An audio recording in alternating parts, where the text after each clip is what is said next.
മലയാള cinema നിയന്ത്രിക്കുന്നത് 15ഓളം പുരുഷന്മാർ ഉൾപ്പെട്ട പവർ ഗ്രൂപ്പാണെന്ന കണ്ടെത്തലുമായി ഹേമ കമ്മിറ്റി.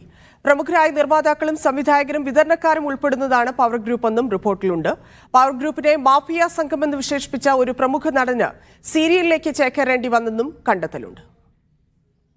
ആകാശത്ത് നിറയെ നിഗൂഢതകളാണ്. തിളങ്ങുന്ന താരങ്ങളും മനോഹരമായ ചന്ദ്രനും. എന്നാൽ മനോഹരമായ ചന്ദ്രനെ പോലെ തിളങ്ങുന്നവയല്ല താരങ്ങൾ. ഒരു കവിത പോലെ തുടങ്ങുന്ന ഹേമ കമ്മിറ്റി റിപ്പോർട്ടിന്റെ ചൂണ്ടുവിരൽ പിന്നീട് നീളുന്നത് സിനിമാ മേഖലയിലെ കാർമേഘങ്ങളിലേക്കാണ്. സിനിമാ മേഖലയെ പൂർണ്ണമായി നിയന്ത്രിക്കുന്നത് ഒരു പവർ ഗ്രൂപ്പാണ്. ആ ഗ്രൂപ്പിൽ സംവിധായകരും നിർമ്മാതാക്കളും വിതരണക്കാരും വരെയുണ്ട്. സിനിമാ മേഖലയിലെ സമ്പത്ത് മുഴുവൻ കൈകാര്യം ചെയ്യുന്നത് ഈ ഗ്രൂപ്പാണ്. പവർ ഗ്രൂപ്പിനെതിരെ ശബ്ദമുയർത്താൻ ഒരാൾക്ക് പോലും ധൈര്യമില്ല.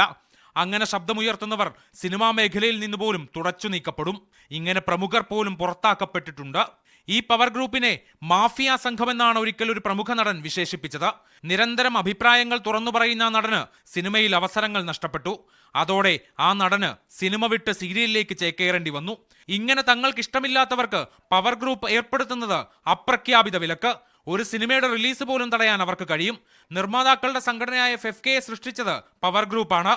മാക്ടെ ഇല്ലാതാക്കിയാണ് ഫെഫ്ക രൂപീകരിച്ചത്. മാക്ടയെ തകർത്തതാവട്ടെ ഒരു പ്രമുഖ നടനും. സ്വാധീനം ഉപയോഗിച്ച് മാക്ടയിൽ നിന്ന് അംഗങ്ങളെ രാജിവെപ്പിച്ചു. ആ സംഘടന നിർജീവമാക്കി. ശേഷം സൃഷ്ടിച്ച ഫെഫ്കയെ ഉപയോഗിച്ച് സ്വാധീന ശക്തി വർദ്ധിപ്പിച്ചെന്നും Hema committee report. Media 1 Thiruvananthapuram.